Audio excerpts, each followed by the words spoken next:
Sure. You know, the season has been a long, hard season on our team.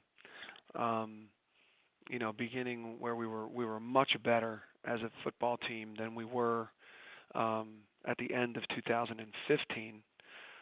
Unfortunately, some real strain as it relates to our liabilities against opponents and uh, you know some real battles that were like kind of heartbreaking.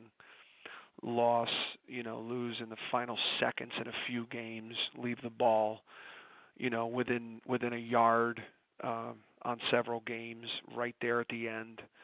Have really taken their toll, and that's just a fact.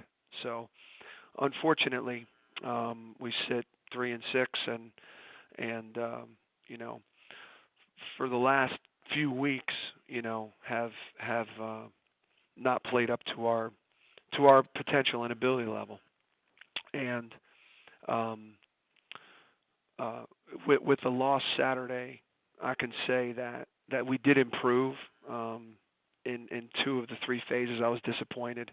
The week before, in really all three phases, as it relates to just focus and detail and energy and toughness and strain, which we've talked about. But that wasn't the hallmark of the game Saturday. You can't look at the score and see how it went. With 4 minutes to play in the first half, it's a 7-0 ball game, and we have the ball on the plus 20-yard line. It's first and 10. So the fact of the matter is we're not scoring. Not only not scoring touchdowns, we're not scoring at all, and it creates a real problem during the game for the whole team.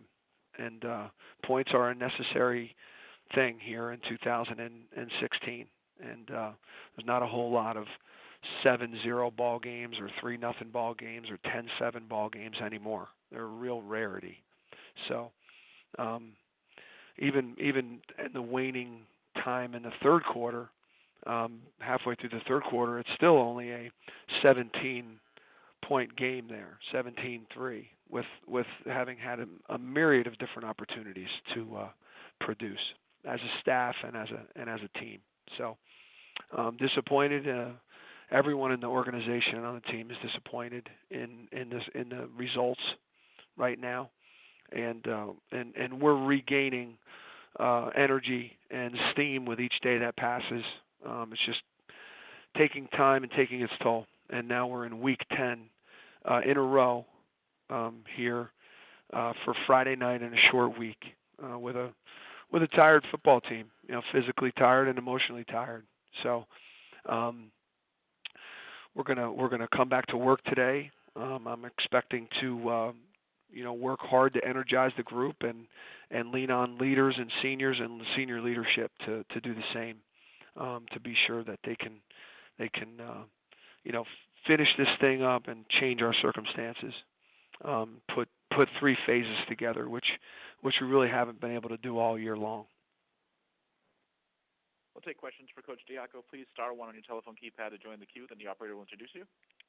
Our first question comes from Mark Narducci with the Philadelphia Inquirer. Coach, could you just give me your analysis, what you think about Temple coming up this week? Oh, great team. Just like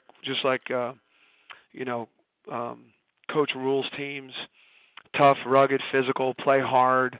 Win the line of scrimmage on each side of the ball. Aggressive, skill players that attack defenses aggressively with the ball in their hand or attack the ball in the air hard. And the same thing goes for the defensive backs. So just a rugged outfit that plays hard and fundamentally sound football.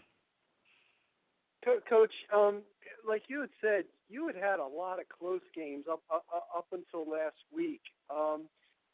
Does that give you any kind of confidence that you can kind of bounce back? Last week almost seemed like an aberration. Would you agree with that? Listen, I would, but when young people, it takes a little bit of perspective, and that takes time, and every game's been a battle. I mean, even last week they battle. I mean, there's a lot of phases that battle. So 2 of the 3 phases, the ST was on point, kicking and covering, and I mean, even to the end. Think about the score at the point wherever it is, 31-3, and the third turnover happens on a 5-yard line, the plus 5-yard line, and the defense goes out and gets a stop and forces a field goal. I mean, they battled for 4 quarters. They battled every play, and it was a ball game. Had we been able to move the ball at all, score points, it would have been a ball game. So we need points. We need first downs. You know, to end the game with 10 or 12 first downs and you know, no real rushing numbers to speak of, and a myriad of negative plays is just, you got no chance. You got no chance to win. So that has to change. Thank you. Thank you. Our next question comes from John Altavia with Hartford Courant. Good morning, Coach Diaco. Hi, John. Hey, we talked a little about this last week, but it probably is worth repeating again this week about what you do when you sense your team is at this point where I think you described them earlier as being a little down physically and emotionally. That's fair. Yeah. What do you do? I mean, again, you know, I felt great about the work that we did last week. I really did, and a major emphasis was on the defense, and they really responded. You know, for the lion's share, they honestly played well enough to have the team have an opportunity to win the game, and they were freshened up. They were physically freshened up. They were you know, emotionally freshened up, and I felt like the week was really, really good. There was a lot of joy at practice. The guys had fun with each other. They weren't beat down physically, and I think that was appropriate. I know you can look at the results and say, well, surely that didn't work, but that's not true. That's kind of it's almost just circumstantial. It really is. The fact of the matter is, we got to get the offense going, or the results are going to continue. And the offense did not produce because of how the week went. So I think we're on the right track with the week.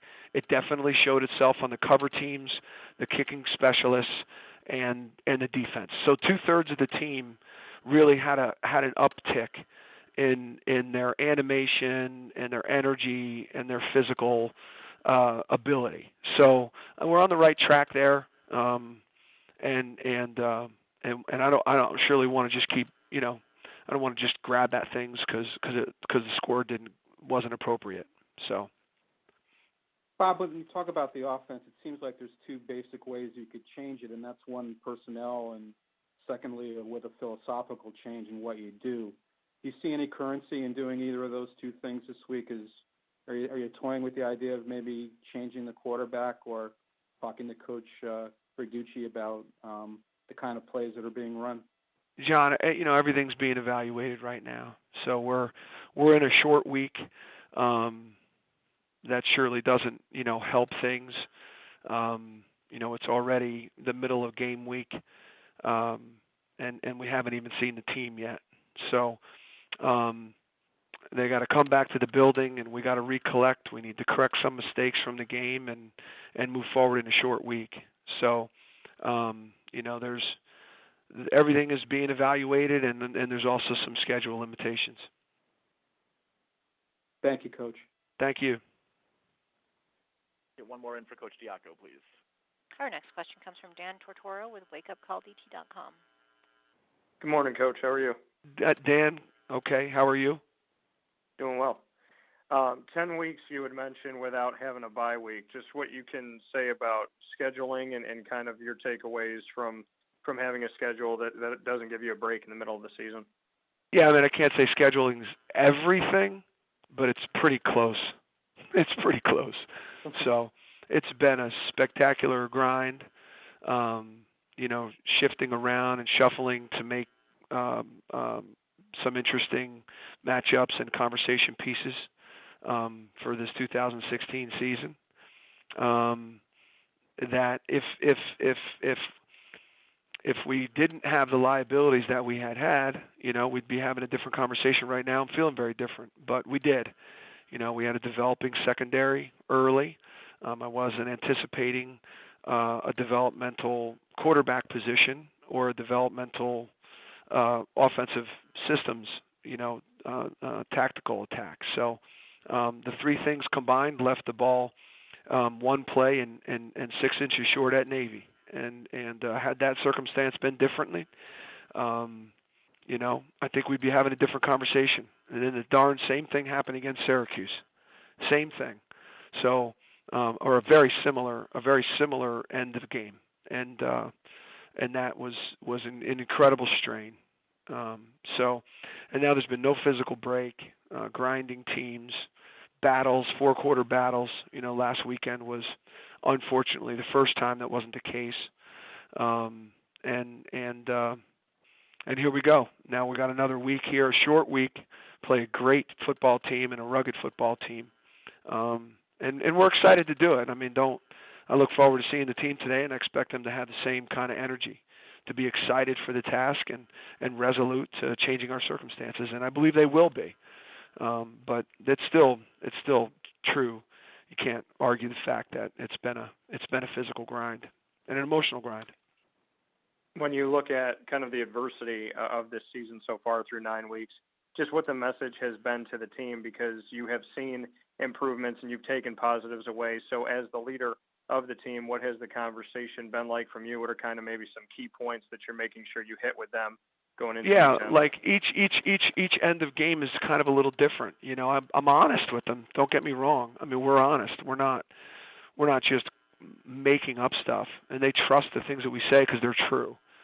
So, at the end of the Central Florida game, I was very disappointed in the three phases and the effort in the game, and how hard or lack thereof the group played, and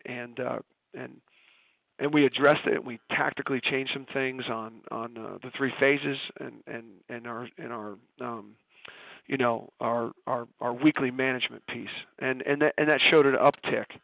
So now this week there's things to identify and get corrected, and that's where we're going.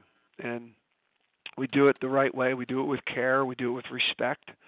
And everybody treats everybody with respect and care and love, and in that, we can all improve, and we need to really hone in on the people that are not improving and why, and try to help them move forward. Because if everybody else is getting better, then we shouldn't have a morale problem, independent of the results.